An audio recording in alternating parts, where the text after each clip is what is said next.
Hello all. Today in our class, we'll be discussing about the four major important tax models which has been followed across the world. So there are basically four important models of taxation which each country, depending upon their necessity, they follow. In India, what kind of tax model we follow and what are the differences between those four tax models we'll be understanding in this session.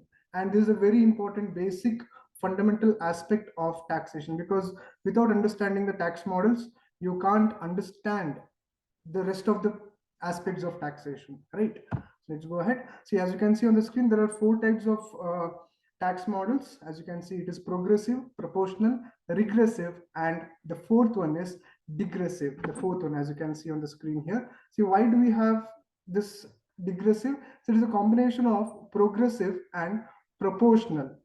Combination of progressive and proportional. And what kind of model does India follows, whether it is progressive, proportional, or regressive or digressive?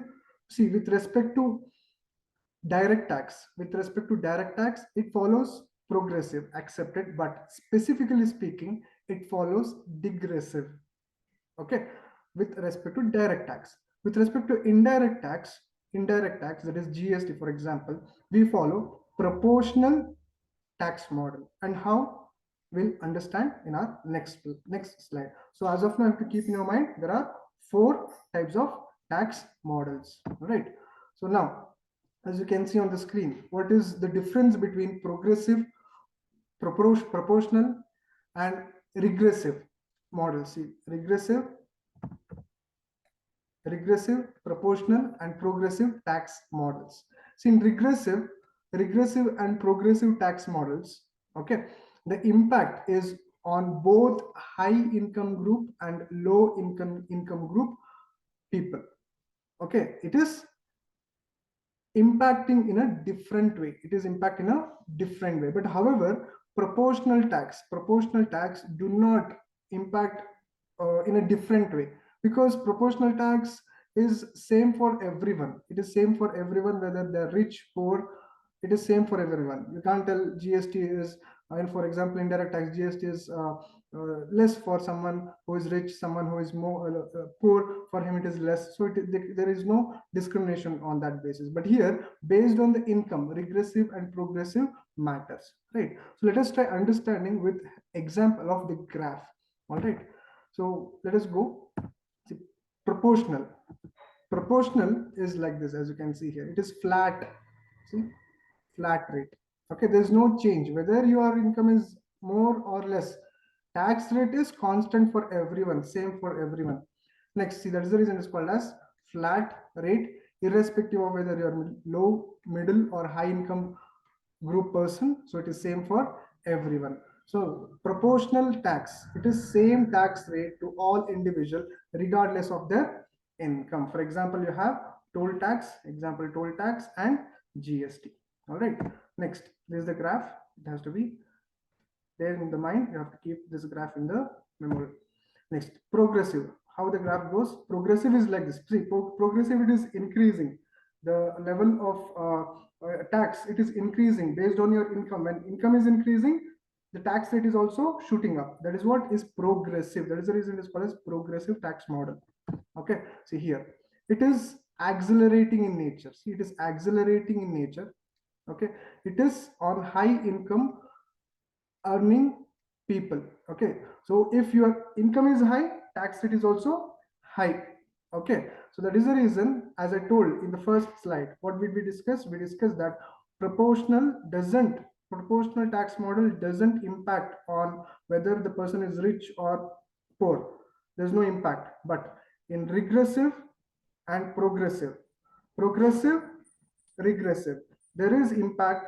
There is difference impact on the people based on their income. All right, so next, see, tax rate increases with increasing income. Okay, next, greater the percentage of taxation on higher income level, higher income people are paying more in progressive tax model. Correct. So in India, what do we follow? We follow progressive tax model. Very simple. Okay, so this is the graph as we discussed.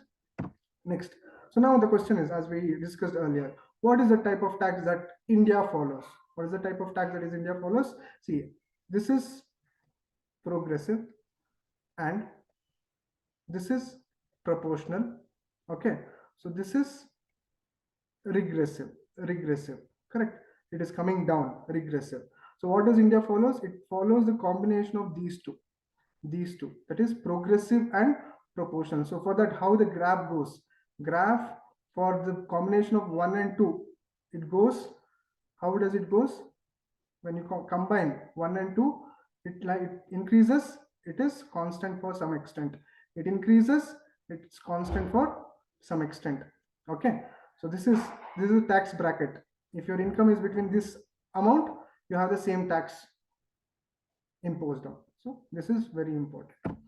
Next, what is the type of tax that India follows? As I told, it is both progressive and proportional combination. It is digressive in nature for direct tax, that is income tax, and for GST, especially indirect tax, it is always proportional. You can't tell it is digressive, it is completely proportional in nature. Next, what is digressive? So this slide gives the complete understanding. Please pause and try learning about this concept. That is digressive tax model is a combination of progressive and proportional. When combined, you get digressive. Okay, next.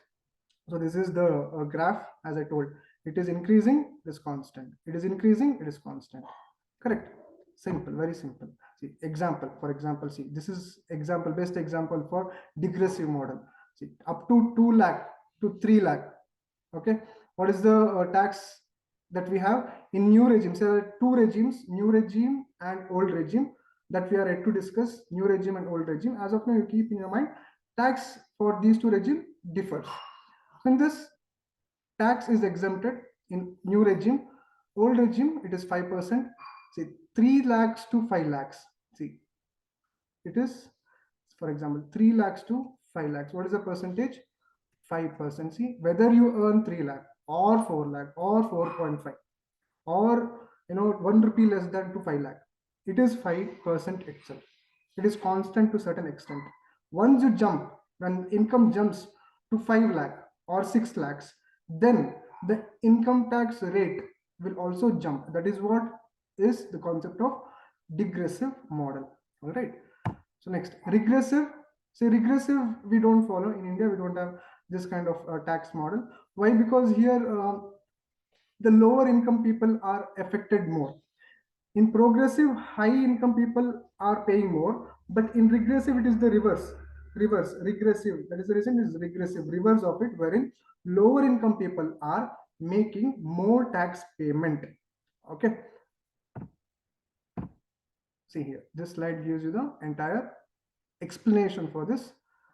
What does it tell? Regressive tax may seem to be fair. Is it fair? It seems to be fair because they are imposed on everyone regardless of income, but they hurt. See, they hurt the income earners,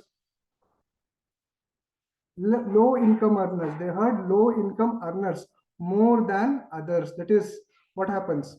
That is because they spend large portion of their income on regressive tax than people who earn more. All right, so very important point.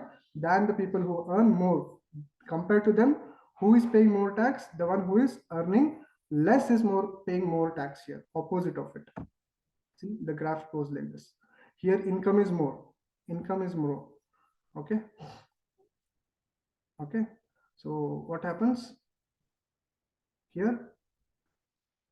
The one who is earning less is paying more tax. All right. So next, countries which follow regressive tax model. We have Norway, Switzerland, Denmark, Netherlands, Sweden.